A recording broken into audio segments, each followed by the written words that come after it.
සුවපත් සුවපත් සාදුකාරයක් පවත්වන්න. ආජීව අට්ටමක සීලය සමාදන් වෙන්න 3 විටක් নমස්කාරය කියන්න.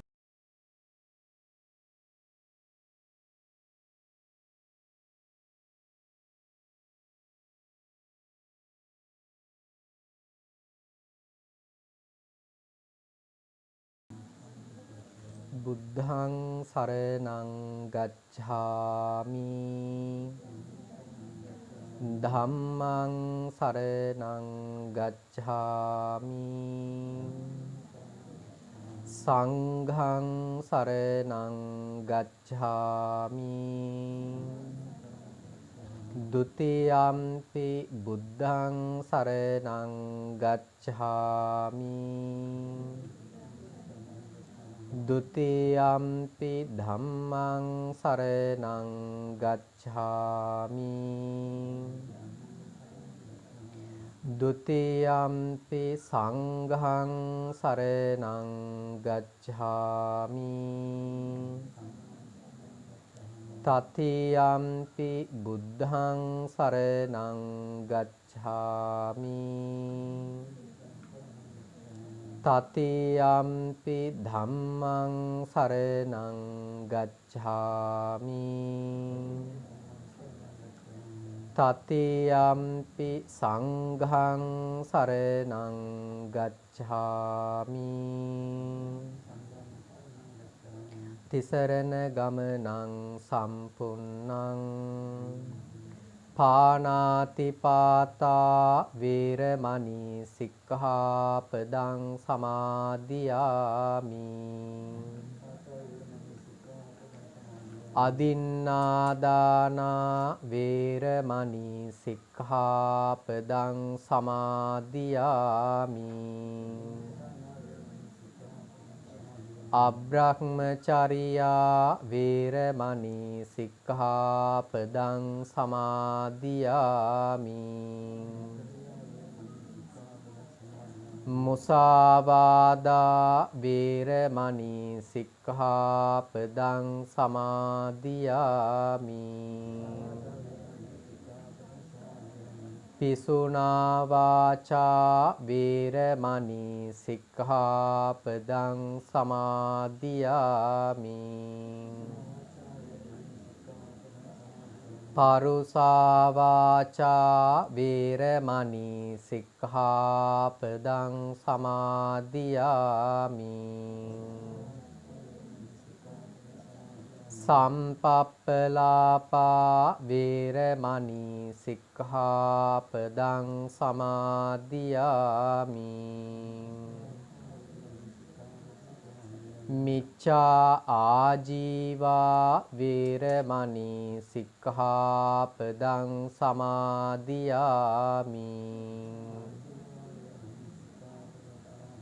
තිසරණේන සද්ධින් ආජීව අට්ඨමක සීලං ධම්මං සාදුකං සුරක්ඛිතං කତ୍වා අප්පමාදේන සම්පාදේත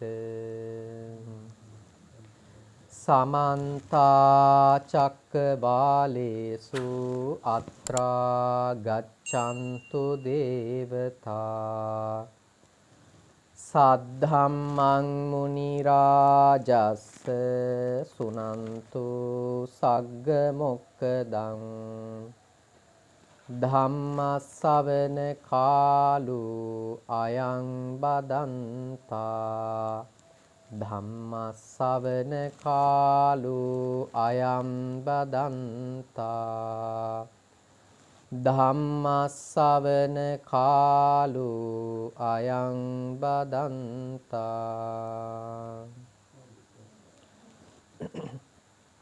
අපරිපක්ඛාය මේ ගිය චේතෝ විමුක්තියා පංච ධම්මා පරිපාකාය සංවත්තಂತಿ කතමේ පංච ඉද මේ ගිය බික්ඛු කල්යාණ මිත්තෝ හෝති කල්යාණ සහායෝ කල්යාණ සම්පවඩ්ඩකෝ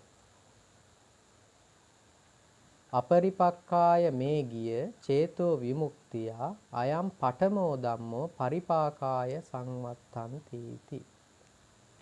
ශ්‍රද්ධා බුද්ධ සම්පන්න වාසනාවන්ත පින්නතුනි, අද දවසේදී මේ පිළිකොත්තුවේ අපි වැඩ ඉන්න ග්‍රාමයේ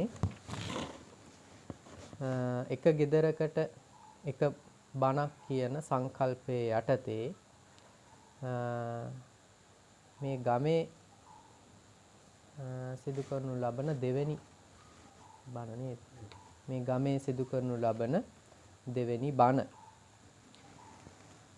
එතකොට අද දවසේදී මේ ධර්ම දේශනාව තුළින් සිහිපත් කරන්නට බලාපොරොත්තු වන්නේ විශේෂයෙන්ම අදට වර්ෂ 10ක් සම්පූර්ණ වෙන මිය පරලොව ගිහිල්ලා ඒ පුෂ්පානි මහත්මියගේ පියාණන් පී.ඒ. පියසේන පියාණන් සිහිපත් කරලා එතුමාණන්ට පරලෝකීය වශයෙන් පුණ්‍යානුමෝදනාවන් සිද්ධ කරන්නටත්, ඒ වගේමයි පී.ඒ. සුමනාවති මෙනවිය, ඒ වගේමයි ගුණවති සමරතුංග පුංචි අම්මා කියන අයට පුණ්‍යානුමෝදනා සිද්ධ කරන්නටත්, ඒ වගේමයි ස්වාමින් වහන්සේට නිරෝගී සුවය ප්‍රාර්ථනා කරන්නටත්, පැමිණි සියලු දෙනාටම නිරෝගී සුවය ප්‍රාර්ථනා කරන්නටත් ධර්ම දේශනාවේ අරමුණු වශයෙන් මූලික කරගෙන තියෙනවා. එතකොට අද දවසේදී ඉතින් මේ කාලේ බොහෝම පායන කාලයක්, පාරිසරික වශයෙන් ඒ තරම්ම සුව පහසුකමක් ඇත්තේ නැහැ. ඉතින් ඒක නිසා මේ පාරිසරික හේතු ගලපාගෙන අද දවසේදී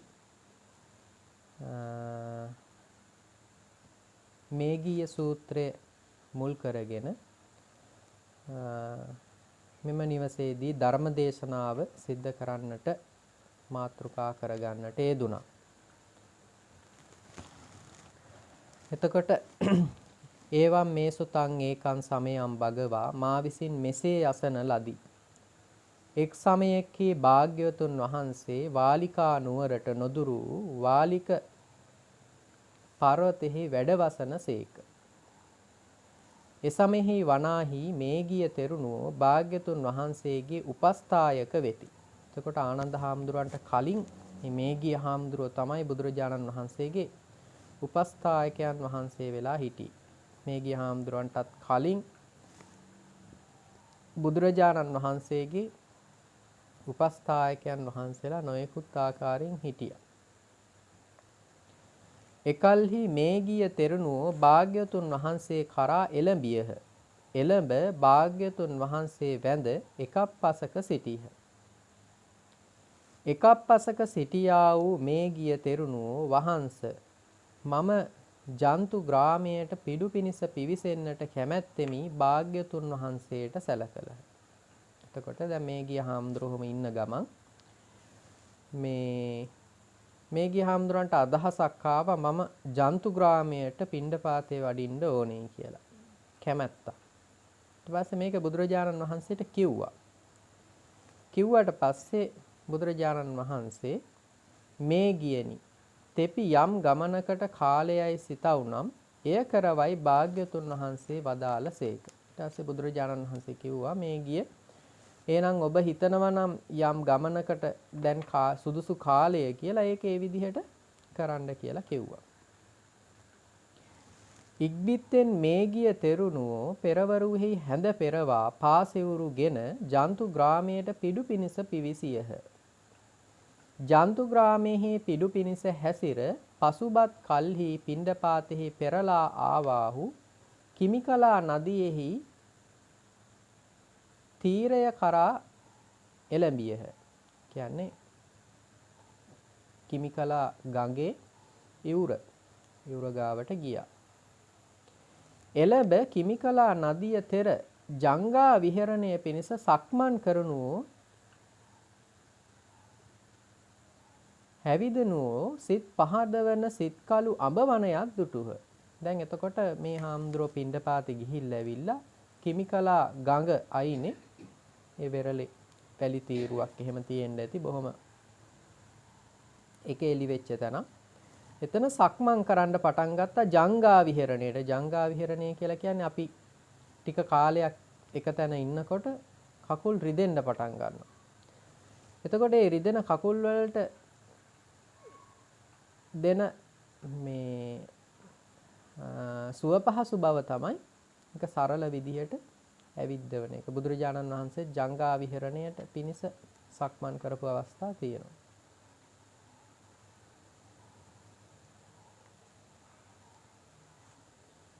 එතකොට මෙහෙම සක්මන් කරනකොට මේ බොහෝම සිත් ඇද ගන්නා සුළු අඹ වනයක් දැක්කා.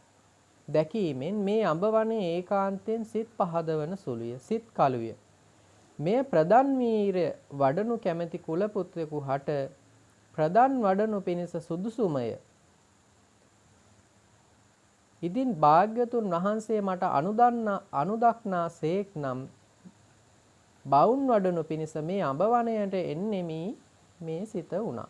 දැන් මේ හාමුදුරුවෝ මේ ගිය හාමුදුරුවෝ පින්ඩපාතේ ගිහිල්ලා ඇවිල්ලා මේ කිමිකලා ගඟේ යූරේ එහා මෙහා සක්මන් කරනකොට මේ අඹ වනය දැක්කා. දැකලා මේ හාමුදුරුවන්ට හිතුණා මේ අඹ වනය හරිම ලස්සනයි. සිත් ඇද ගන්නා සුළුයි. කවුරු හරි නිවන් පිණිස හිත මෙහෙවන්න එහෙම නැත්නම් ප්‍රදන් වීරය කියන්නේ හරියටම නිවන එල්ල කරගෙන වීරය වඩන්න හිත මෙහෙවන්න කැමති නම් අන්නේ කැමති කෙනෙකුට මේ අඹ වනයේ සුදුසුයි කියලා හිතුවා. ඉතින් බුදුරජාණන් වහන්සේ මට මේ අවසර දෙනවා නම් මේ අඹ වනයේට එන්න මම එනවා කියලා හිතාගත්තා. ඉක්බිත්තෙන් මේ ගිය තෙරුණුවෝ භාග්‍යතුන් වහන්සේ කරා එළඹුණහ. එළඹ භාග්‍යතුන් වහන්සේ ආදරයෙන් වැද එකක් පසක හුන්හ. එකක් පසක හුන් මේ ගිය තෙරුණුවෝ වහන්ස මෙහි මම පෙරවරුෙහි හැඳ පෙරව පාසිවුරුගෙන ජන්තු ග්‍රාමයට පිඩු පිනිස පිවිසියෙමි. ජන්තු ග්‍රාමයේ පිඩු පිනිස හැසිර බතින් පසු පිණ්ඩපාතයෙන් නැවතුණෙමි. කිමිකලා නදිය තෙරට එළඹියෙමි. එළඹ කිමිකලා නදිය තෙර ජංගා විහරණෙහි යෙදී සක්මන් කරනු යෙමි. හැවිදිනු යෙමි. ප්‍රසාද එළවෙන සිත්කලු අඹ වනයක් දිටීමි. දැකීමෙන් මට මේ අඹ වනය මහානදම් පුරනු කැමැති කුලපුතෙක් හට ප්‍රදන් වීරය වඩන්නට ඒකාන්තයෙන් සුදුසුයයි මේ සිත විය. ඉතින් බුදුරජාණන් වහන්සේට බොහොම ආදරයෙන් ගෞරවයෙන් වන්දනා කරලා මේ කිව්වා. ඉතින් මම උදේ පිණ්ඩපාතේ ගියා. ගිහිල්ලා වෙලා පිණ්ඩපාතේ දානේ වළඳලා මේ කිමිකලා නදියේ මේ ජංගා විහරණයට යූරේ සක්මන් කරන්න ගියා. එතකොට බොහොම ලස්සන අඹ වනයක් දැක්කා.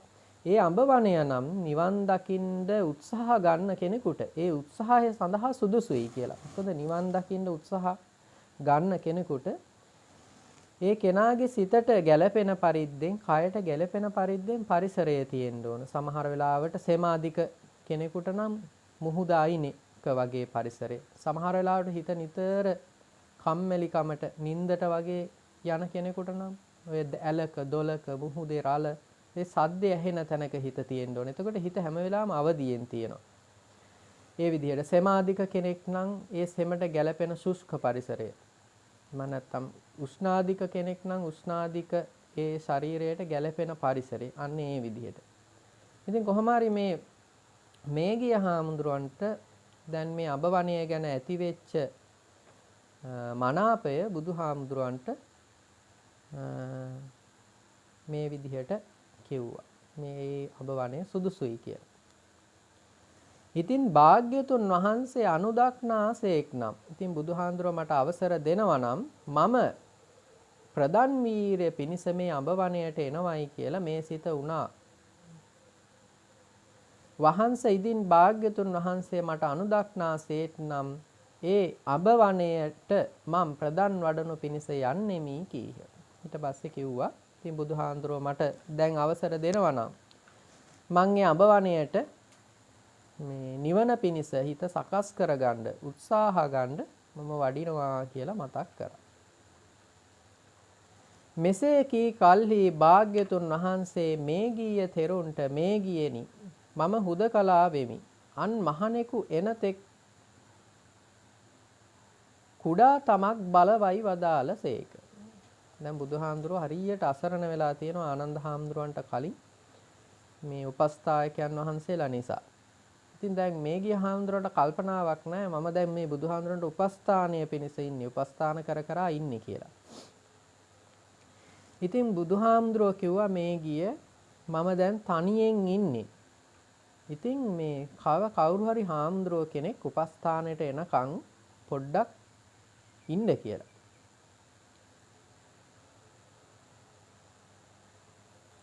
දෙවැනි වරද මේ ගිය තෙරණුව කියනුව වහන්ස භාග්‍යතුන් වහන්සේ විසින් මත්තෙහි කටයුතු දෙයක් නැත.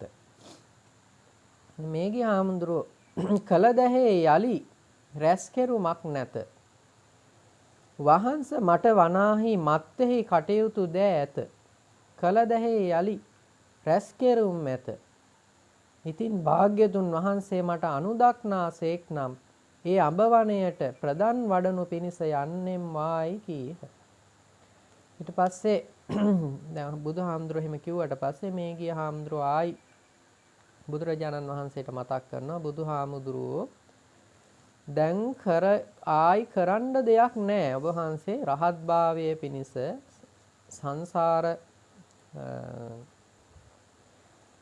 ජයග්‍රහණය පිණිස කරපු කටයුතු ඇති කෙනෙක්. කරපු දේහි ආයි රැස් කරන්න දෙයක්වත් ඔබ වහන්සේට නැහැ. මට තව කරන්න කටයුතුත් තියෙනවා. කරපු දේවල් වල රැස් කිරීමකුත් තියෙනවා. ඉතින් භාග්‍යතුන් වහන්සේ මට අවසර දෙනවා නම් මේ අඹ වනයේට යන්න මේ මම ප්‍රදන් වීරේ වඩන්නේ අඹ වනයේට යනවා කියලා දෙවනි වතාවටත් මේ ගිය හාමුදුරුවෝ බුදුරජාණන් වහන්සේට මතක් කළා. දෙවනි වරද භාග්‍යතුන් වහන්සේ මේ ගිය තෙරුණයට මේ ගියනි මම් හුදකලා වෙමි. අන් කිසි මහණෙකු එනතුරු කුඩා තමක් බලමයි වදාළසේක. ආයි බුදුරජාණන් වහන්සේ මේ ගිය හාමුදුරන්ට මතක් කරා මේ ගිය මම දැන් තනියෙන් ඉන්නේ. තව කවුරු හරි හාමුදුරුවෝ කෙනෙක් උපස්ථානෙට එනකන් පොඩ්ඩක් බලන්න කියලා. තෙවැනි වරද මේ ගිය තෙරණුව වහන්ස භාග්‍යතුන් වහන්සේ විසින් මත්තෙහි කටයුතු දෙයක් නැත. කළ දැහැයි හෝ යලි වැඩීමක් නැත. මට වනාහි වහන්ස මත්තෙහි කටයුතු ඇත. කළ දැහැයි වැඩුම් ඇත. ඉතින් මට භාග්‍යතුන් වහන්සේ අනුදක්නාසේක් නම් මේ අඹ වනයේට ප්‍රදන් වඩනු පිණිස මම යන්නෙමි කීහ. තුන්වෙනි වතාවත් මේ ගිය හාමුදුරුවෝ ඒ විදිහටම කිව්වා. මේ ගියනි මහානදම් කරමි කියන තොපට අපි අන් කුමක් නම් කිය හැක්කමෝද? ඊට පස්සේ කිව්වා දැන් බුදුරජාණන් වහන්සේ තුන් ඊටක් ආයාචනා කරානේ. මෙයාට මතක් කරා තව හාමුදුරුවෝ කෙනෙක් උපස්ථානෙට එනකන් පොඩ්ඩක් මේ ඉවසන්න කියලා. ඊට පස්සේ ඉතින් මේ ගිය හාමුදුරුවෝ තුන්වෙනි වතාව දක්වාම බුදුරජාණන් වහන්සේගෙන් ඉල්ලීමක් කරා තමන්ගේ මහාන ධර්මය පැවිද්ද කරන්න ඉඩ දෙන්න කියලා. මේ ගියනි මහානදම් කරමි කියන තොපට අපි අන් කුමක් කිය හැක්කමෝද? ඉතින් මහානකම කරන්න නම් කියලා ඔබ කියනවා නම් ඉතින් අපි ඒකට වෙන මොනවා කියන්නද? යමකට දැන් තෙපි කල්යයි සිතවුනම් එය කිරීම තොපායත් වැඩකයි භාග්‍යතුන් වහන්සේ වදාළසේක. ඊට පස්සේ කිව්වා මේ ගිහිනම් ඔබ දැන් හිතනවා නම් භාවනාවට යන්න සුදුසු කාලය ප්‍රදන් වඩන්න සුදුසු කාලයයි කියලා. එහෙනම් ඉතින් ඒකට දැන් සුදුසු කාලයයි කියලා ඔබ හිතනවා නම් ඒක කරන එක ඔබට අයිති වැඩක් කියලා මතක් කළා. ඉක්බිත්තෙන් මේ ගිය තෙරුණුව හුනස්නින් නැගී සිට භාග්‍යතුන් වහන්සේ සකසා වැඳ පැදකුණු කොට ඒ අඹවණය කරා එළඹියහ. එළඹේ අඹවණයට බැසගෙන එක්තරා රුක් මුලක දිවා විහරණය පිණිස හිඳගත්හ. දිවා විහරණය කියලා කියන්නේ ඉස්සර ඉඳන් හාමුදුරුවරු දවල් දානේ වළඳලා ඉවරුනාට පස්සේ රහතන් වහන්සේලා නම් එක තැනක වාඩි වෙලා නිරෝධ සමාපත්තියට සමවදිනවා. ඊළඟට වෙනත් නිවන පිණිස උත්සාහවන්ත වෙන හාමුදුරුව කෙනෙක් නම් නීවරණ ආදිය දුරු කරමින් එලිමහන් තැනක වැඩ ඉන්නවා. ඒක තමයි දිවා විහරණය කියලා කියන්නේ. ඉතින් මේ ගිය හාමුදුරුවොත් මොකද කරේ? මේ අඹ වනේ බොහොම සිත් ගන්නාසුළුයි එක අඹ ගහක් තෝරගෙන ඒ අඹ ගහ මුල දිවා විහරණය පිණිස වාඩි වුණා. ඉක්බිත්තෙන්නේ අඹ වනෙහි වසන මේ ගිය තෙරුන්ට කාම විතරක, ව්‍යාපාද විතරක, විහිංසා විතරක යන තුන් ලාමක අකුසල කල්පනාවෝ බෙහෙවින් පහළ වේ. දැන් මේ ගිය හාමුදුරුවෝ වාඩි වුණා විතරයි කාම විතරක, රූප, ශබ්ද, ගන්ධ, රස, ස්පර්ශ පිනවීම පිළිබඳව සිතිවිලි, විහිංසා විතරක, අනුන්ට හිංසා කිරීම ආදිය පිළිබඳ විතරක, ව්‍යාපාද විතරක, අනුන් නැසීම වැනසීම පිළිබඳ කියන මෙන්න මේ තුන් ලාමක අකුසල කල්පනාව එන්නෙම වැඩි වෙන්න පටන් ගත්තා. එකල්ලි මේ ගිය තෙරුන්ට ආශ්චර්යක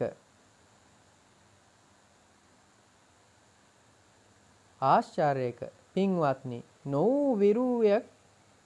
නොවූ විරූයකි. දැන් මේ පෙර වෙච්ච දෙයක් නෙමෙයි, පුදුම වැඩක්. මං සැදැහෙන්ම ගිහිගෙයින් නික්ම සසුනට පැමිණියෙමි. එහෙත් කාම විතරක, ව්‍යාපාද විතරක, විහිංසා විතරක යන මේ තුන් ලාමක අකුසල විතරක වලින් ලැබුණමෝ වන්නේමයි මේ සිත විය. දැන් මට මොකද වුනේ? මේ කාම විතරක, ව්‍යාපාද විතරක, විහිංසා විතරක වලින් මගේ හිත බර වුණා කියලා දැන් මේ ගිය හාමුදුරුවන්ට හිතෙන්න පටන් ගත්තා.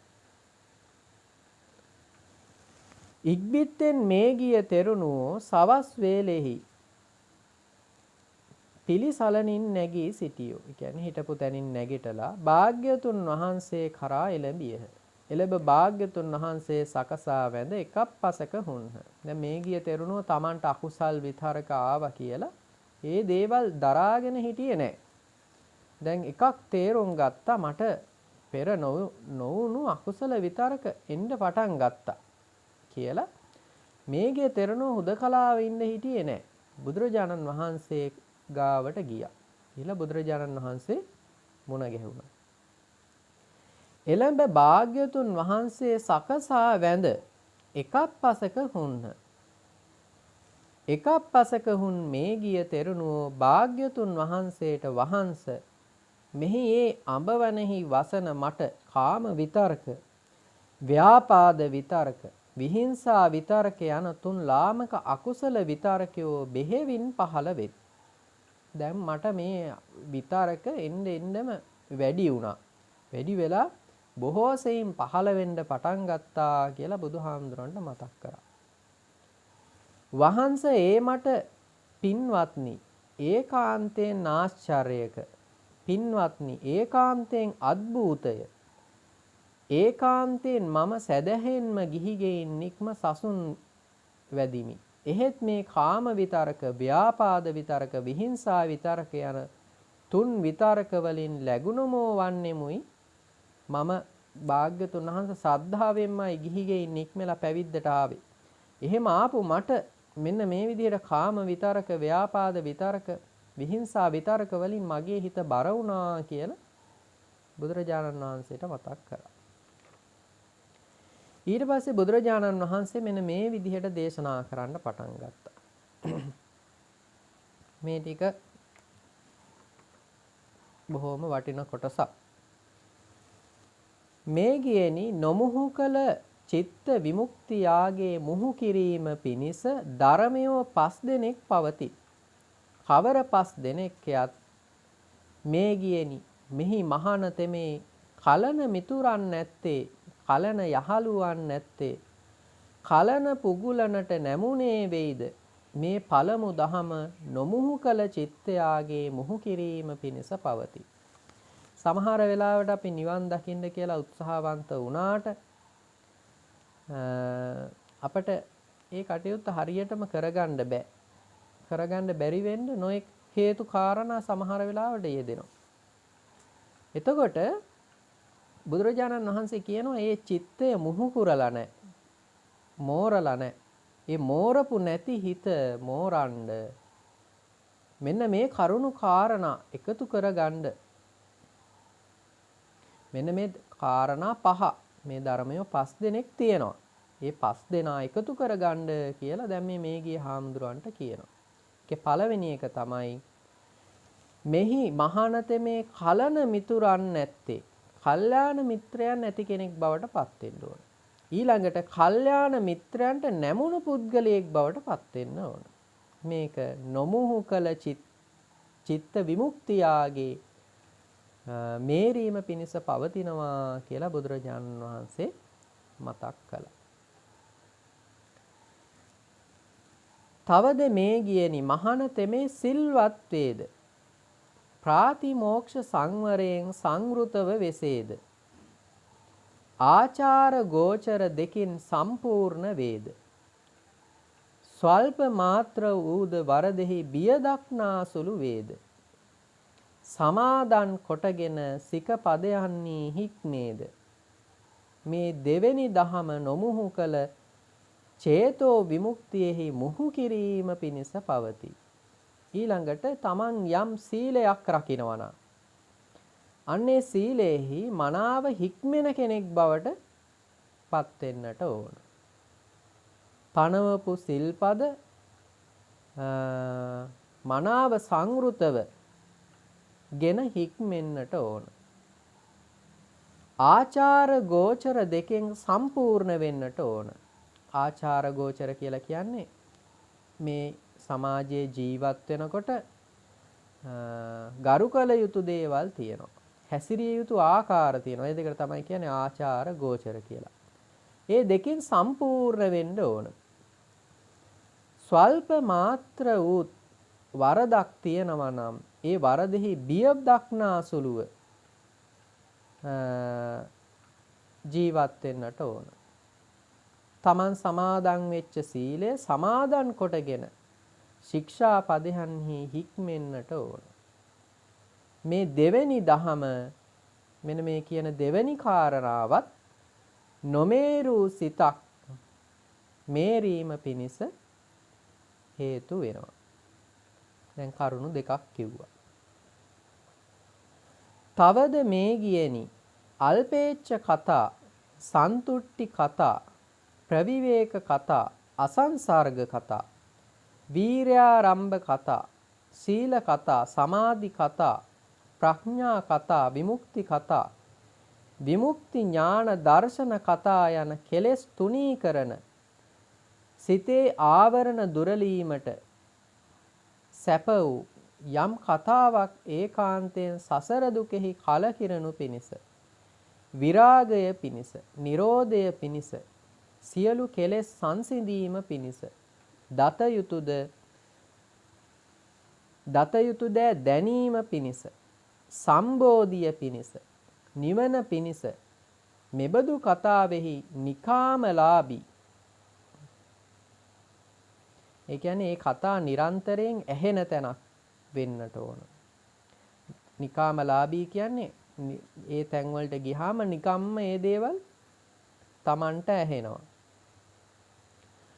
සුවසේ ලබන සුළු වේද මහත්සේ ලබන සුළු වේද මේ ගියනි මේ තෙවැනි ධර්මය නොමුහු කළ චිත්ත විමුක්තියාගේ මුහු කිරීම පිණිස පවති. ඊට පස්සේ මෝරපු නැති යම් හිතක් තියෙනවා නම් ඒ හිත මෝරන්න මෙන්න මේ කියන අල්පේච්ඡ කතා. අල්පේච්ඡ කතා කියන්නේ පුංචි දෙයින් යැපෙන්න පුළුවන්කම. සන්තුෂ්ටි කතා. පුංචි දෙයින් සතුටටපත් වෙන්න පුළුවන්කම. අසංසර්ග කතා. කෙනා එක්ව වාසය නොකරන වෙන්වෙන්ව වාසය කරන කතා, වීර්යාරම්භ කතා, උත්සාහ ගන්න කතා, සීල කතා, සීලය පිළිබඳ කතා, සමාධි කතා, සමාධිය පිළිබඳව කතා, ප්‍රඥා කතා, නුවණ පිළිබඳව කතා, විමුක්ති කතා, මිදීම පිළිබඳව කතා, විමුක්ති ඥාන දර්ශන කතා, මිදීම පිළිබඳව නුවණ ඇති වෙන කතා. ඒ වගේමයි කෙලෙස් තුනී කරන සිතේ ආවරණ දුරලීමට සැප වූ, කියන්නේ නීවරණ ධර්මයන් දුරු කරව ගන්න පහසු යම් කතාවක් තියෙනවා නම් අන්න ඒ කතා. ඊළඟට සසර දුකෙහි කලකිරෙනු පිණිස, සංසාරය කියන්නේ මෙහෙම එකක් කියලා ඒ දේහි ඇලීම ඇති වෙන දේවල් නෙමෙයි. කලකිරීම කියලා කියන්නේ දැනගෙන දැකගෙන අවබෝධයෙන් වෙන් වෙන කතා. විරාග කතා, ඇලෙන කතා නෙමෙයි, නොඇල්ම පිළිබඳ කතා. නිරෝධය පිණිස, මිදීම පිණිස, සියලු කෙලෙස් සංසිඳීම පිණිස, සියලු ක්ලේශයන්ගේ උපසමය පිණිස, තියෙන කෙලෙස් මතුවීම පිණිස නෙවෙයි. දත යුතු දෑ දැනීම පිණිස, සමහර දැනගත යුතු දේවල් දැනගන්න. සම්බෝධිය පිණිස, අවබෝධය පිණිස, නිවන පිණිස. මෙබඳු කතාවන් නිකම්ම ගිහාම උත්සාහයක් නැතුව කන් වැකෙන සුළු තැනක් ඇසුරු කරන්නට ඕන. තවද මේ ගියනි මහානතමේ අකුසල් දහම් දුරලනු පිණිස, කුසල් දහම් සිය සතන්හි උපදවනු පිණිස. අකුසල් දුරු කරන්න, කුසල් වඩන්න. සම්පූර්ණ කළ වීරිය ඇත්තේ වේද. කුසල් දහම්නි උත්සාහවත් වේද. දැඩි වීරිය ඇති වේද. නො බහාලු වැර ඇත්තේ, කියන්නේ බිම නොතැබපු වීරිය තියෙනවා. මේ ගියනි මේ සතරවන ධර්මය නොමුහු කළ චිත්තයාගේ චිත්ත විමුක්තිය පිණිස, මුහු කිරීම පිණිස, මේරීම පිණිස පවතිනවා. මේ ගියනි තවද මහානතෙම නිදොස් වූ නිර්වේද භාගික වූ, ඒ කියන්නේ නිවන පිණිස නැමිච්ච, දුක්ඛක්ෂය, දුක ගෙවෙන. දැන් සමහර වෙලාවට අපි ජීවිතේ යම් යම් කටයුතු කරාට නේද? ඒ කටයුතු වලදී එන්න දුක වැඩි වෙනවා නේද? ඒ දුක වැඩි නොවි තියෙන දුකත් අඩු වෙන නේද? කතා වෙන්න ඕන. එහෙම නැත්නම් තියෙන දුක ගෙවි ගෙවි යන බව දැනෙන්න ඕන. සමහර වෙලාවට අපි කරන සමහර දේවල් වලින් Tamanටමත් එන්න දුක වැඩෙන බව තේරෙනවා නම් මේ දේවල් අතහැරලා දාන්න ඕන. Tamanගේ හිතේ යම් කටයුත්තක් කරන්න තියෙන දුක ගෙවි ගෙවි යනවා නම් අන්නේ දුක්ඛක්ෂය කරා මොනවට යන ඒ දුක ගෙවීම පිණිස කටයුතු කෙරෙන. ස්කන්ධයන්ගේ උදේවය දෙක පිළිවිදුනා ප්‍රඥාවෙන් සමන්විත වේද. රූපස්කන්ධ, වේදනාස්කන්ධ, සංඥාස්කන්ධ, සංස්කාරස්කන්ධ, විඥානස්කන්ධ කියන මේවල ඇතිවීම නැතිවීම නේද? අපේ අයට ඇතිවීම පේනවා, නැතිවීම පේන්නේ නේද? නැතිවීම පේනවා, ආයි ඇතිවීම පේන්නේ නැහැ. ඔකයි. ඉතින් උදය වය දෙක කියලා කියන්නේ මේ ඇති වෙනවා, නැති වෙනවා. ඇති වෙන දේවල් පවතින්නෙත් නැහැ, පවතින දේවල් ඉතිරි වෙන්නේ නැහැ, දේවලුත් නැති වෙලා යනවා. නැති වෙච්ච දේවල් ආයි නැති වෙලාම පවතින්නෙත් නැහැ, නැවත මතු වෙනවා. ඕක තේරුම් ගන්න එක තමයි උදේවය ප්‍රඥාව කියලා කියන්නේ. සමහර වෙලාවට අපේ අය යමක් ඇති වුණාම ප්‍රාර්ථනා කරනවා ඇති වෙච්ච දේ ඇති වෙලාම පවතිවා කියලා. නේද? එතකොට ඒ දේ නැති වෙනවට කැමති නැහැ. නේ? ඊට පස්සේ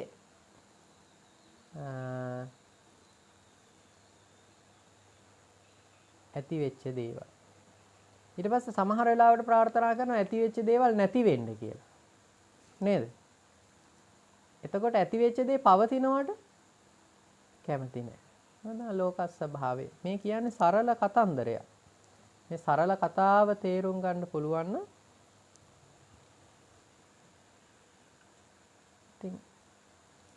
ඊට පස්සේ නැති වෙන දේවල් නැති වෙනවට සමහර වෙලාවට කැමති නැහැ. නේද? නැති වෙන දේවල් නැති වෙනවට කැමති. නැති වෙච්ච දේවල් සමහර වෙලාවට ඇති වෙනවට කැමතිත් නැහැ. නේද?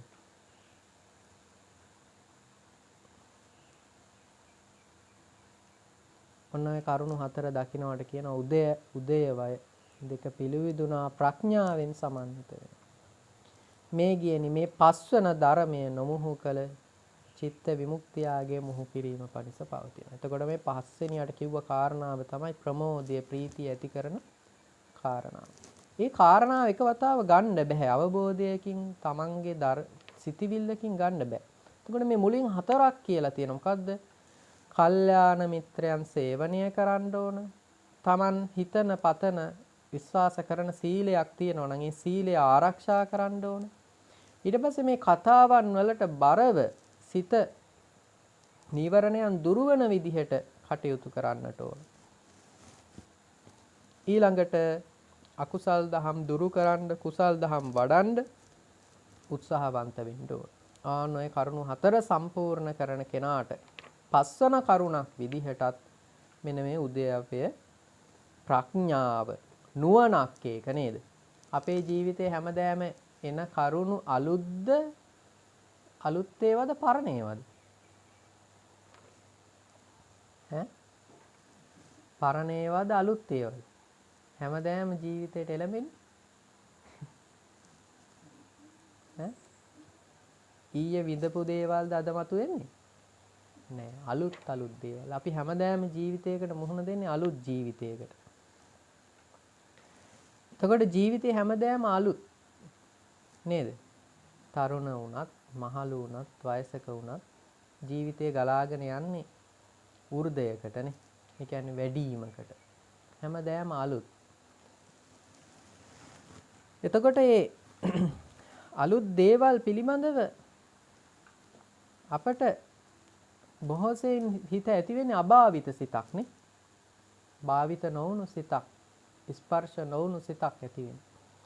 එතකොට අභාවිත ඒ කම ස්පර්ශ නොවුණු කම පිළිබඳව නුවණක් ලැබිලා තියෙන්න ඕන.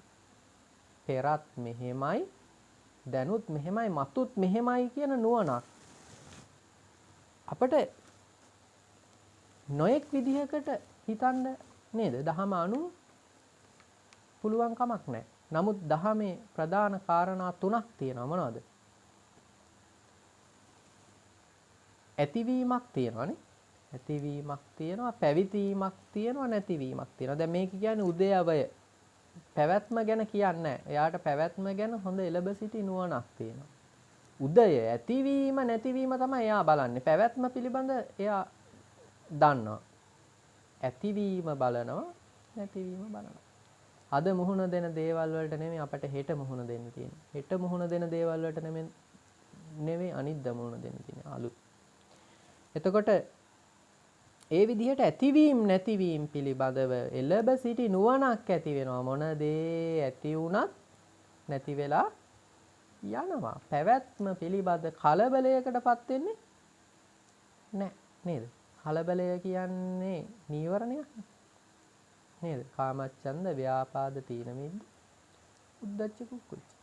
උද්ධච්ච කුක්කුච්චය තුල Tamanට පැහැදිලි දැක්මකටපත් වෙන්න බෑනේ. මූල හේතුව හොයාගන්න බැරි වෙලා යනවා.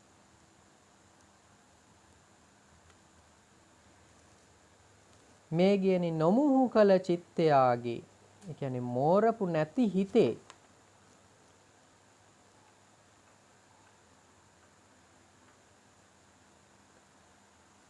මෝරපු නැති හිතේ මේරීම පිණිස, චිත්ත විමුක්තිය පිණිස. චිත්ත විමුක්තිය කියලා කියන්නේ හිතෙන්ම අත විදෙන්න නේද?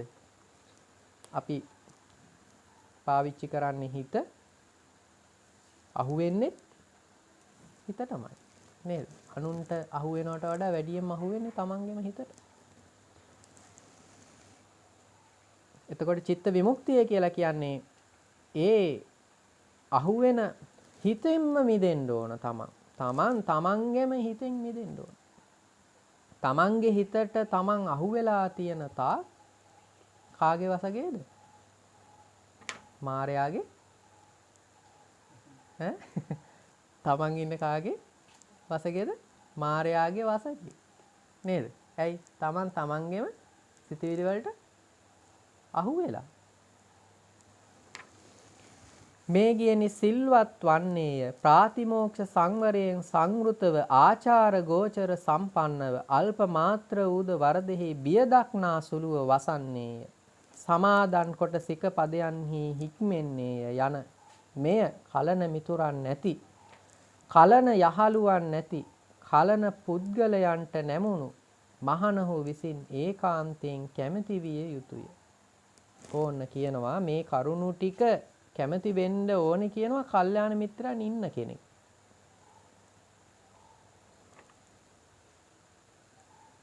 මේ ගේනි අල්පේච්ඡ කතාය සන්තුෂ්ටි කතාය ප්‍රවිවේක කතාය අසංසර්ග කතාය වීර්යාරම්භ කතාය සීල කතාය සමාධි කතාය ප්‍රඥා කතාය විමුක්ති කතාය විමුක්ති ඥාන දර්ශන කතාය යන කෙලෙස් තුනී කරන සිත ආවරණ දුරලීමට සැප වූ යම් කතාවක් ඒකාන්තයෙන් සසර කලකිරුණු පිණිස විරාගය පිණිස නිරෝධය පිණිස කෙලෙස් සංහිඳු වීම පිණිස දත යුතු දෑ දැනගැන්ම පිණිස සතර මග නුවණින් මාර්ග හතරයි. මොනවද? සෝවාන් මාර්ග, සකදාගාමි මාර්ග, අනාගාමි මාර්ග, අරිහත් මාර්ග. නේද? මේ හතරයි. සිව්සස් අවබෝධ කරනු පිණිස. සිව්සස් කියලා කියන්නේ චතුරාර්ය සත්‍ය. දුක නේද? අපට හට ගන්න දුකක් තියෙනවානේ. දුක ඊට පස්සේ අපිට කියන්නේ දුක පිළිබඳව තවත් දුකකටපත් වෙන්න නෙමෙයි නේද? දුක හට ගැනීමට හේතුව බලන්න කියනවා. දුක එනකොටම දුක කියන්නේ අපහසුතාවය නේද? නැත්නම් අපිට හිතෙන්න පුළුවන් ජාති දුක, ජරා දුක, ව්‍යාධි දුක ඒවා තාම ඇවිල්ලා නැහැ නේ කියලා. නෑ අපහසුතාවය. එහෙම නැත්නම් හිතේ ඇතිවෙන නොසන්සුන්තාවය. ඇති වෙනකොටම දුකට හේතුව බලන්න ඕනනේ. ඇයි මට මේ දුක හටගත්තේ? ඊට පස්සේ මේ දුකෙහි නැති කිරීම පිණිස වෑයම් කරන්න ඕන. නිවන පිණිස. නේද? ඊට පස්සේ දුකෙහි නැති දැන් මේ කියන්නේ සරල කතාවක්. නේද? චතුරාර්ය සත්‍ය මේ කියන්නේ. ඊට පස්සේ දුකෙහි නැති කිරීම පිණිස වෑයම් කරන්න ඕන. ඔන්න උත්සාහ කරනවා. දඟලනවා. ඊට පස්සේ දැන් අපිට කියන්න පුළුවන් නැත්තම් දුකක් ඇති වෙනවා. දුක ඊට පස්සේ ඇති වෙන්න හේතුව හොයනවා. මොකක් නිසාද මේක? නේද? ආවේ කියලා. ඊට පස්සේ දුකේ නැතිවීම කැමති වෙන්න ඕනනේ. සමහරව හරි කැමතිනේ දුක හිතේ තියන්න නේද? ඕක අනුන්ට කියා නේද? එහෙම ඉන්නව නේද? එහෙම කට්ටිය ඉන්නවා. අනුන්ටත් ඒ දුක කියා ඒ දුක නිකන් වින්දනය කරන්න කැමති පිරිසකුත් ඉන්නවා. එහෙම හොඳ නැහැ. උපන් දුක්ඛයාගේ Nirodhaය කැමති වෙන්න ඕන නැතිවීම. ඊට පස්සේ නැතිවීම පිණිස කටයුතු ආරම්භ කරන්නට ඕන. අන්න ඒකට කියනවා මාර්ගයේ වඩනවා කියලා. එතකොට ආරෂ්ඨාංගික මාර්ගය කියන වචනේ ඕනේ නැහැ නේද? දුකෙහි නැතිවීම පිණිස. නේද? අපි හොඳටම දන්න දුකක් තියෙනවනේ. මොකද්ද? කුසගින්න. උපතේ පටන් නේද? කුසගින්න හට ගන්නකොට දුකයි. නේද? අපි කෑ ගහලා අඬන්නෙත් ඒ දුක පියව ගන්න ඕන නිසානේ. පොඩි කාලේ බඩගිනි කියලානේ අඬන්නේ. පිපාසයි කියලා අඬන්නේ. එතකොට ඒ දුක හඳුනා ගන්නවා. දුක ඇති වෙන්න හේතුව දකින්නවනේ. ඒක අපේ අම්මලා තාත්තලා අපිට කිරි පොවලා නේද? බත් කවලා දන්නවා මේ දුකේ හටගැන්ම වෙන්නේ ආහාර නැති නිසා කියලා. එතකොට ඕන්න කවනවා නේ. පුංචි කුරුළු පැටවුට කවන්නේ අම්මලා තාත්තලා නේද? ඈතින් ඉඳන් කෑම ගෙනල්ලා කවනවා. ඊට පස්සේ බඩගින්න නැමැති දුක එහි නැතිවීම පිණිස කටයුතු කරනවා නේද? දුකේ නිරෝධය කැමති වෙනවා නේද? ඒක නිසානේ කෑ ගහලා අඬන්නේ. ඊට පස්සේ ඒ පිණිස කටයුතු කරනවා. ඕන්න කුසගින්න නැමැති දුකෙන් මිදෙනවා නේද? ඒ විදිහට බලන්න ඕන කායික දුක, කයෙහි හට ගන්න දුක් තියෙනවානේ. මේවා බෙහෙත් හේත් කිරීමෙන් සමහර වෙලාවට ඉරියව් නිසා ඇති වෙන දුකක් තියෙනවා. ඉරියව්ව මගහැරීමෙන් සමේත් අපි එහෙ විදිහට කරනවා. නමුත් අපේ අවිද්‍යාවේ ස්වභාවය තමයි ඒක අපිට හරියට පැහැදිලි කරන්නේ නැහැ නේද? අපි ඇවිදලා නේද? මුළු දවසේම ඇවිද්දොත් මොකද වෙන්නේ? කකුල් දෙක රිදෙනවා. එතකොට ඔන්න ඇවිදලා කකුල් මහන්සි වෙනකොට අපි දන්නවා දැන් වාඩි වෙන්න ඕනේ. ඕන්න වාඩි වෙනවා. ඊට පස්සේ වාඩි වෙලත් ඉන්න පුළුවන්ද? බෑ. වාඩි වෙලා ඕන්න අතපය රිදෙනකොට මොකද කරන්නේ? ඇවිදිනවා. ඇවිදලා මහන්සි වෙනකොට සමහර වෙලාවට නේද? අපි නිදා ගන්න ඉරියව්වකට යනවා නේද? අපි පුරුදු වෙලා ඉන්නවා පැය 24කට එක වතාවක් නිශ්චිත වශයෙන්ම නිදා ගන්න. නේද? නැත්තම් හිට ගන්න ඉරියව්ව තියෙනවා. ඉරියව් 4න් 4ට මාරු වෙවි ඉන්නේ. ඇයි එකක දුක හට ගන්නකොට ඒ දුකෙහි නිරෝධයට කටයුතු කරනවා. ඒ විදිහට. එතකොට චතුරාර්ය සත්‍ය පිණිස කටයුතු කරන්න ඕන. ඒක තමයි චතුරාර්ය සත්‍ය කියලා කියන්නේ. එතකොට අපිට ඉස්සරහට අහන්න ලැබෙයි උදාන වාක්‍යවල කියනවා. ඒ අය මහාන කමට ඇවිල්ලා තියෙන්නේ ඕන්න එක්ක කුෂිකර්මය නිසා දුක් විඳලා. කුෂිකර්මය නිසා දුක් විඳපු නිසා කුෂිකර්ම දුකෙන් මිදෙන්න. සමහර වෙලාවට තමාගේ ස්වාමියා නිසා දුක් විඳලා ස්වාමියාගෙන් ගේ දුකෙන් මිදෙන්න. සමහර වෙලාවට ස්වාමි දියණිය නිසා දුක් විඳලා ඒ දුකෙන් මිදෙන්න. සමහර අය කායික දුකටපත් වෙලා ඒ දුකෙන් මිදෙන්න. සමහර අය මානසික දුකටපත් වෙලා ඒ දුකෙන් මිදෙන්න. ඒ ආදී විදිහට ශාසනයට ආපු අරමුණක් තියෙනවා. ඒ අය රහත් වුණාට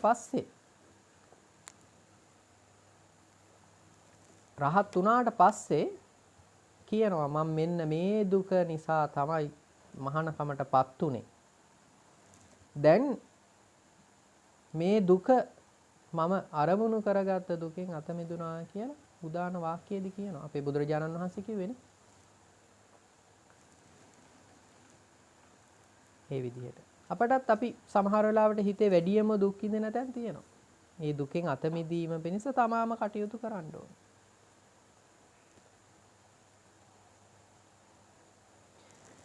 මේ කියන්නේ අකුසල් දහම් පහ කරනු පිණිස කුසල් දහම් වඩනු පිණිස අකුසල ධර්මයන් තියෙන්නේ දුරු කරන්න. සිතට අපහසුතාව වෙන දේවල් වලට කියනවා අකුසල් කියලා. දැන් අපි අකුසල් කුසල් කිව්වට මිම්ම දන්නේ නැහැනේ. හිතට අපහසුතාව වෙනවා නම් ඒකට කියනවා අකුසලයේ කියලා. හිතට සුව පහසුව සතුට සොම්නස ගලාගෙන එනවා නම් ඒකට කියනවා කුසලයේ පින කියලා. එතකොට අන්නේ දෙකේදී අපහසුතාවය තමයි දුරු කරගන්න ඕන. පහසුතාවය ඇති කරගන්නට ඕන. දැඩි වෙර ඇත්තේය. කුසල් දහම්මි නොබහලු වීරිය ඇත්තේ කියන්නේ නතර නොකරපු උත්සාහයක් තියෙනවා.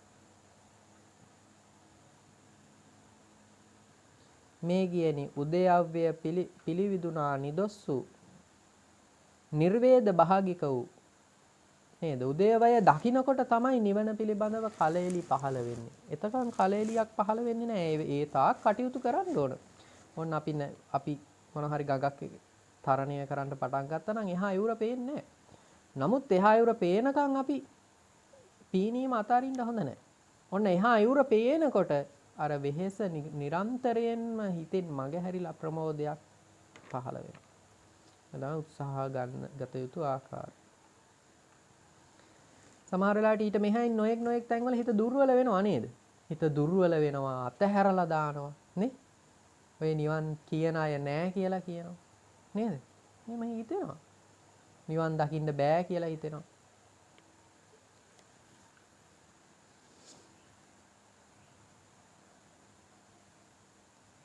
නිර්වේද භාගික කියලා කියන්නේ ඒ පැත්තටම ගමන් කරනවා. ආර්ය මාර්ගයට පැමිණෙන ප්‍රඥාවෙන් ප්‍රඥාවත් වන්නේ යන යමක් ඇද්ද මේ කලන මිතුරන් නැති කලන යහළුවන් නැති කලන පුගුලන්ට නැමුණු භික්ෂුව විසින් අපේක්ෂා කළ යුතුය. මේ කියන්නේ මහණෝ විසින් මේ දහම් පසේ පිහිටා මත්ෙහි සතර දහම් කෙනෙක් වැඩි යුත්තේ. දැන් ඔන්න පිහිටඬ කරුණු පහක් කිව්වා. මේ කරුණු පහේ පිහිටලා තව කරුණු හතරක් වඩන්න ඕන. රාගය පහ කරනු පිණිස අසුභ භාවනාව වැඩි යුතුය. නේද? එතකොට මේ රාගය කියලා කියන්නේ ඇලීම. නේද? අපි ඇහෙන් රූප සමග ඇලෙනවානේ. කනෙන් ශබ්ද සමග ඇලෙනවා. එතකොට අන්නේ රාගය කියලා කියන්නේ ඇලීම. ඇලීම වැඩි තරමට තමයි නේද? ගැටීම වැඩි වෙන්නේ. ගැටීම වැඩි තරමට තමයි දුක වැඩි වෙන්නේ. සමහර වෙලාවට අපි දන්නේම නැහැ කාමූපනිස්ෘත රාගය අතහැරලා. නේද? ඒකටත් කියන්නේ රාගය තමයි. රූප, ශබ්ද, ගන්ධ, රස, ස්පර්ශ පිළිබඳ ඔන්න අපි අකුසලයන්ට බර වෙච්ච කාමියක ඉන්නවනේ දහමකට එන්න කලින්නේ. ඊට පස්සේ හිතනවා මේක බොහෝම කටෝර දහමක්. මේක අවිවේකයි කියලා හිතලා ඔන්න ධර්මයට එනවා. නේ? ධර්මයට ආවට පස්සේ ධර්මයේ යම් යම් තැන්වල සමහර අය ඇලෙනවා. නේ? නේද? ඔන්න සමහර කෙනෙකුට ඒ ධර්මයේ නමුත් ගැලවෙන්න බැරි තැන් තියෙනවා. එතකොට එයා ධර්මෙහි ඇලිලා. ධර්මයේ ඇලිච්ච කෙනාටත් මුලැමැදාග නේද?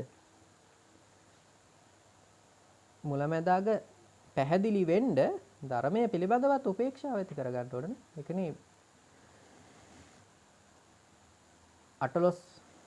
අටලොස් මහා විදර්ශනා ඥානවල අන්තිමට තියෙන මේ උපේක්ෂා ජලබංග උපේක්ෂාව කියන්නේ සියලු ධර්මතා පිළිබඳව හොඳ නරක පින් පව් කුසල් අකුසල් සකල ධර්මතාවයන් පිළිබඳ මැදිහත් භාවයටපත් වෙනවා. එතකොට මේ අසුභය කියලා කියන්නේ සුභ නැති බව.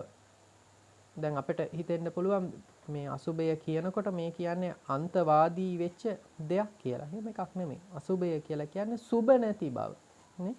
යහපත් දේවල් වලත් අයහපත් දේවල් වලත් ලස්සන දේවල් වලත් ලස්සන නැති දේවල් වලත් හැම දෙයකම අසුභය කියන එක සමාධියෙත් තියෙනවා. නේ? ඇයි? අද සමාධියකටපත් වුණාම මේ සමාධියට ආයි නැවතපත් වෙන්න පුළුවන්ද? බෑ. නේද? සමහර වෙලාවට මේ භාවනා අත්දැකීම් වලටපත් වෙන්න බෑ. සමහර වෙලාවට අපි ජීවිතේ සැනසීම ඇති කර ගන්නවා. නේද? සමහර වෙලාවට ඒ සැනසීම ආයි හිතලවත් ගන්න බෑ. නේ? සමහර දුක් වලින් මිදෙනවා. මේ මිදෙන දුක ආයි අපිට හිතලවත් ගන්න බෑ.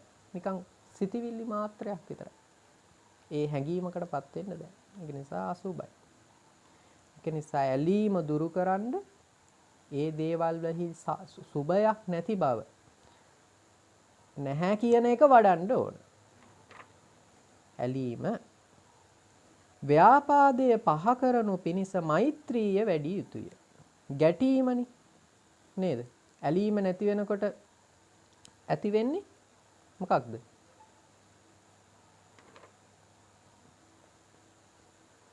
ඇලෙන කෙනාට කියනවා ඇලීම ගැන අසාර ලෙස දකින්න කියලා. නේද?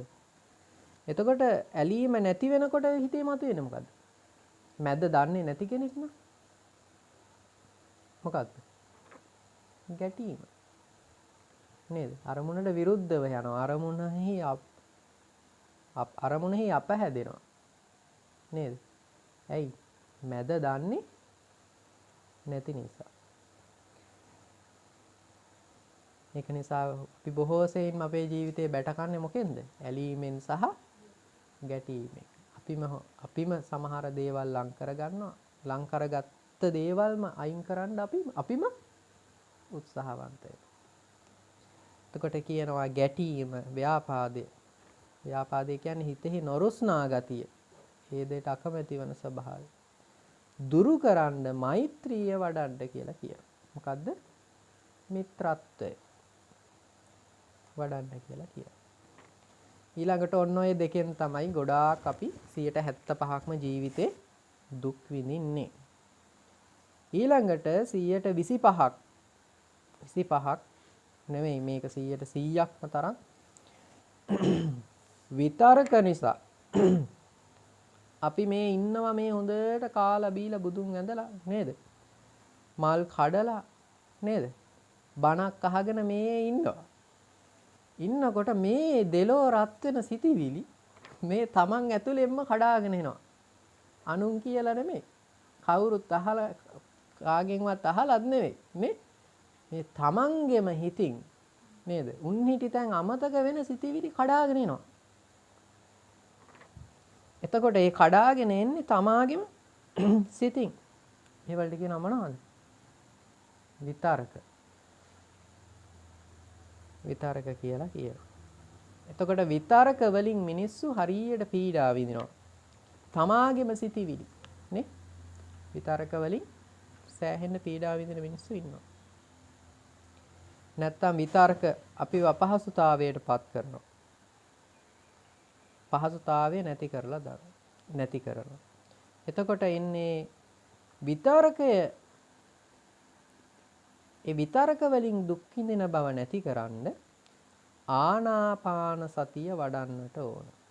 එතකොට ආනාපාන සතිය වඩන කෙනාට විතරක ඉක්මවා ගියපු සිතක් නේ? විතරක වලින් කැළඹීමකටපත් වෙන්නේ නැති හිතක් නේ?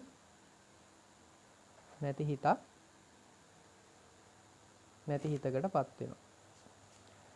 ඊළඟට ඔන්න තුන්වෙනි කාරණාව මේ බුදුරජාණන් වහන්සේ පිළිවෙලටම කියලා තියෙනවා.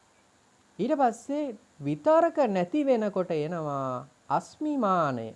මොකද්ද? මම කියලා කෙනෙක් ඉන්නවා. නේද? දැන් ඔක්කොම සිතිවිලි නැති කරලා බැලුවට පස්සේ කෙනෙක් ඉන්නවා. නේද? එයාටනේ දැන් මේ ඔක්කොම ඒකට කියනවා අස්මිමානය. මම ඉන්නවා කියලා හිතන බව නේ? අස්මිමානය. නසනු පිනිස අනිත්‍ය සංඥාව වැඩි යුතුයි. නේද? අස්මිමානය නැති කරන්න අනිත්‍ය සංඥාව වඩන්නලු. රූප ඒ තැන නිරුද්ධ වෙලා යනවා. නේද? වේදනාවල් ඒ තැන නිරුද්ධ වෙලා යනවා. සංඥාවල් නිරුද්ධ වෙලා යනවා. මේ විදිහට අස්මිමානය නැති කරන්න අනිත්‍ය සංඥාව වඩන්නලු. මේ කියන්නේ අනිත්‍ය සංඥාව ඇත්තහුට අනාත්ම සංඥාව දැඩිව පිහිටයි. අනිත්‍ය හොඳට වඩන කෙනාට අනාත්ම සංඥාව පිහිටනවා. අනාත්ම සංඥාව කියලා කියන්නේ නැති වෙන දේවල් තුල කෙනෙක් නැහැ කියන සංඥාවනේ. ඇති වෙන නැති වෙන දේවල් තුල කෙනෙක් නැහැ කියන සංඥාවට කියන අනාත්ම සංඥාව. ඒක පිහිටනවා. අපි ඒක සමහර අපිට නිකන් පහළ වෙන්නේ නැහැ. අපි උත්සාහවන්ත වෙන්න ඕන. මේ විදර්ශනා භාවනා ක්‍රමේ අවසාන කොටසක තියෙනවා ජීවිතේ තුනට බෙදලා මුල් ජීවිත කාලේ ඇතිවෙච්ච සංඥා මෙනෙහි කරන්න කියනවා. වේදනාවල් මෙනෙහි කරන්න කියනවා. මේ සංඥාවන් නැති බව දැන් තේරුම් ගන්න කියනවා.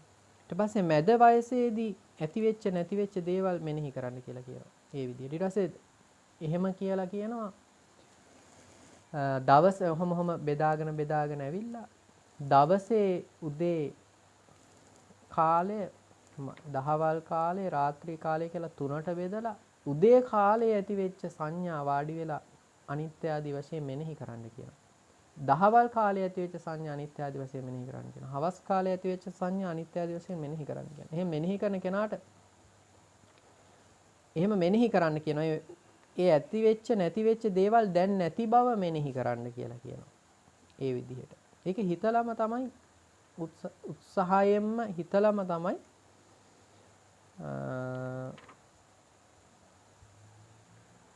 හිතලම තමයි ඒ අනිත්‍ය සංඥා ගන්න ඕන.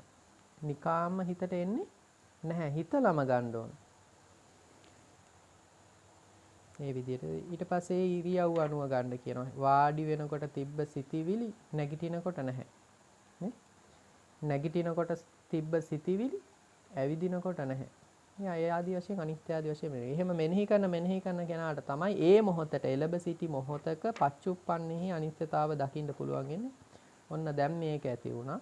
දැන් මේක නැහැ කියලා. එයාට තමයි අනාත්ම සංඥාව දැඩිව පිහිටන්නේ. අනිත්‍ය සංඥාව නැතුව අනාත්ම සංඥාව පිහිටන්න විදිහක් නැහැ.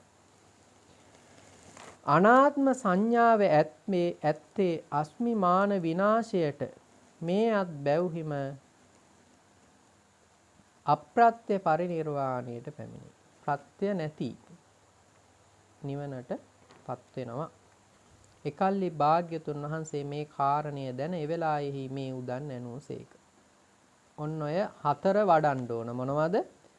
රාගය දුරු කරන්න අසුභය වඩන්න ඕන. ව්‍යාපාදය දුරු කරන්න මෛත්‍රිය වඩන්න ඕන.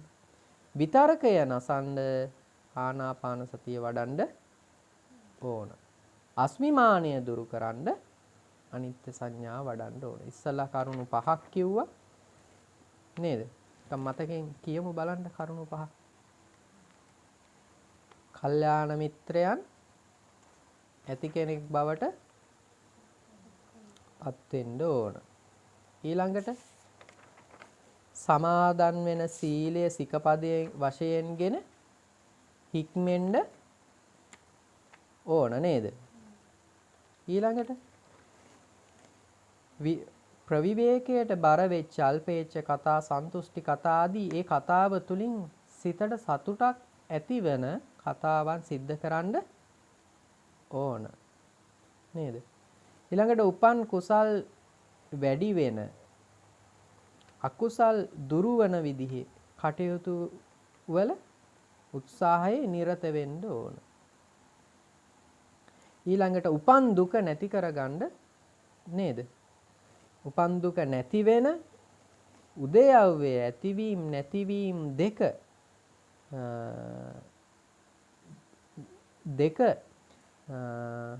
උදයව්වේ දෙක පිළිවිදුනා ප්‍රඥාවෙන් සමන්විත වෙන්න ඕන. ඒ කියන්නේ ඇතිවීම නැතිවීම පිළිබඳව නුවණක් ඇති කරගන්න ඕන. ඔන්න ඔය 5 මෝරපු නැති හිතේ මේරීම පිණිස පවතිනවා නේද? එතකොට මේ 5 පිහිටා සිට මත්ෙහි තව කරුණු කීයක් වඩන්න කිව්වද? කීයක් වඩන්න කියලා කිව්වද? තව කරුණු 4ක් වඩන්න කියලා කිව්වා. ඒ කරුණු 4 මොනවද? නේද? ඇලීම දුරු කරන්න ඇලෙන දෙයෙහි සාරයක් නැති බව සිහිපත් කරන්න කිව්වනේ. නොරුස්නා බව දුරු කරන්න මිත්‍රත්වය වඩන්න කියලා කිව්වා. විතරක නැති කරන්න ආනාපාන සතිය වඩන්න කියලා කිව්වා. අස්මිමානය දුරු කරන්න අනිත්‍ය සංඥාව වඩන්න කියලා කිව්වා. එතකොට ඒ මොහොතේදී බුදුරජාණන් වහන්සේට සතුටක් ඇති වුණා. මේ කරුණු බුදුරජාණන් වහන්සේ නමුත් මෙනෙහි කරනකොට බුදුරජාණන් වහන්සේට සතුටක් ඇති වුණා. අන්න ඒ සතුට ඇති වෙච්ච මොහොතේදී බුදුරජාණන් වහන්සේ උදානයක්, ඒ කියන්නේ ප්‍රීති වාක්‍යයක් මේ විදියට දේශනා කළා. කුද්දා විතක්කා සුකුමා විතක්කා අනුග්ගනා මනාසෝ උප්පිලාවා ඒතේ අවිද්වා මනසෝ විතක්කේන හුරාහුරං දාවති බන්ත චිත්තෝ ඒතේච විද්වා මනසෝ විතක්කේ ආතාපියෝ සංවරති සතිමා. අනුග්ගතේ මනසෝ උප්පිලාවෝ අසේස මේතේ පජහාසි බුද්ධාති. ඒක තේරුම තමයි කාම විතරකාදී කුඩා විතර්කද අපේ හිතේ කැමැති වීම ඇති වෙනවනේ. අන්නේ කැමැති වීම වලට තමයි කියන්නේ කාම විතරක කියලා. ඥාති විතරකාදී ඥාති විතරක කියන්නේ මට අසවල් නෑයෝ ඉන්නවා මට ඒ අයගේ පිහිට තියනවා කියලා නෑයෝ ගැනම හිත හිතායි. සියුම් විතරක දැයි සිතින් අනුවර්තිත වූ චිත්තයාගේ ඒ කියන්නේ කාම විතරක ඥාති විතරක වලින් උත්පලාවන කියලා කියන්නේ නිකන් මේ මත් වෙන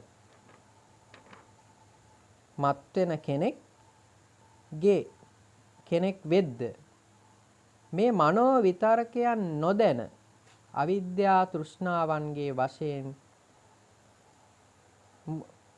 කලන්ත වෙච්ච අවිද්‍යාවෙනුයි තෘෂ්ණාවෙනුයි ක්ලාන්ත වෙච්ච කෙනා භවයෙන් භවයට යනවලු. අනෙක් භවයට දිවෙයි. ඒ කියන්නේ භවයෙන් භවයට ගමන් කරනවා. කාම විතරකය ඥාති විතරකය තියෙන කෙනා. සිහි ඇති වීරවත් තැනැත්තේ සිතේ මේ විතරකයන් දැන ඥාන සංවරයෙන් වසාලයි. සිහි ඇති කෙනා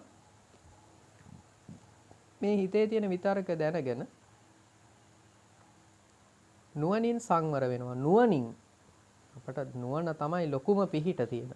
හැ කන නාසය දිව ශරීරය කියන්නේ නේද?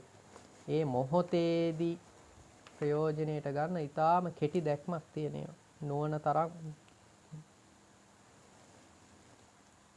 සෙව්සස් අවබෝධ කළ ආර්ය ශ්‍රාවක තෙම තවම නොපහළ වූ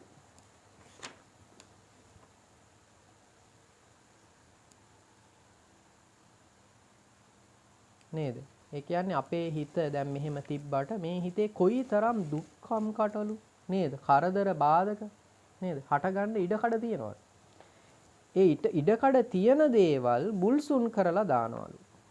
ඒ කියන්නේ නැවත උපදින්නේ නැති තැනට පත් කරනවලු. මොනවා තියෙන කෙනාද? සිහිය තියෙන කෙනයි, වීරිය තියෙන කෙනයි. නුවණින් ඥාන සංවරය කියලා බුදුරජාණන් වහන්සේ විතරකය ඔය උදානේ දේශනා කළා.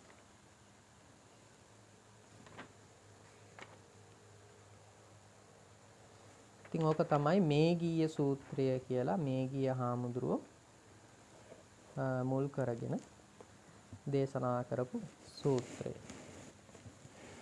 ඉතින් දැන් වෙලාව 5:00යි 4:00ට විතර තමයි බණ පටන් ගත්තේ. ඉතින් ඒක නිසා පුරා හෝරාවකට ආසන්න කාලයක් මේ පින්නතුන් ධර්මයේ අනුව සිත හැසිරෙව්වා. සිත හසුරවනකොට නීවරණ දුරු වෙනවා. නීවරණ දුරු වෙනකොට සමාධිය ඇති වෙනවා. සමාධිය ඇති වෙනකොට ප්‍රඥාව ඇති වෙනවා. ප්‍රඥාව ඇති වෙනකොට චතුරාර්ය සත්‍ය ධර්මයේ පිණිස සිත සකස් වෙනවා. ඒක තමයි ධර්ම ශ්‍රවණයෙන් පෙළ ගැස්ම. ඉතින් ඒක නිසා මේ හෝරාවකට ආසන්න කාලයක් තුල සිද්ධ කරගත්ත මේ සකල විද කුසල් දහම් මේ අයට බොහෝ කාලයක් හිතසුව පිණිස පවතිවා. මුලින් නම් සඳහන් කරන්නට යෙදුනේ හැම දිනාටමත් පරලෝකීය වශයෙන් මේ පින් අනුමෝදන් වේවා. මේ පින්නතුන් හැම දිනාටම නිදුක් නිරෝගී සුවය පිණිස චිරජීවන සම්පන්නිය පිණිසත් මේ කුසල් දහම් හේතු වාසනා වේවා කියලා සාදු කියලා ප්‍රාර්ථනා කරමු. ඥාතීන්ට දෙවියන්ට පින් අනුමෝදන් කරමු. ඉදං වූ ඥාතිනං හෝතු සුඛිතා හොන්තු ඥාතයෝ. ඉදං වූ ඥාතිනං හෝතු සුඛිතා හොන්තු ඥාතයෝ. ඉදං වූ ඥාතිනං හෝතු සුඛිතා හොන්තු ඥාතයෝ. ආකාසට්ඨා ච බුම්මට්ඨා දේවානාගා මහිද්దికා පුඤ්ඤන්තං අනුමෝදිත්වා දේවා හොන්තු සුඛී සදා. සිද්ධ කර ගන්නට දුන සකල විද කුසල ධර්මයන්ගේ බලයෙන් අපි හැමෝටම ලැබිලා තියෙන්නේ හොඳ ඒකකයක් මේ ආත්ම භාවයේ. ඒ ඒකකය පිළිබඳ හොඳ දක්ෂ භාවයකින් කටයුතු කරලා කටයුතු කරන්නට මේ කුසල් දහම් හේතු වේවා වාසනාව වේවා කියලා අපි හැම දිනාටම ආශිර්වාද කරනවා. ඔහොම වන්දනා කරගන්න. සබ්බීතියෝ විවජ්ජන්තු සබ්බ රෝගෝ විනස්සතු මාතේ භවත් අන්තරායෝ සුඛී දීඝායුකෝ භව නිදුක්ඛිතා නිරෝගීතා සුඛ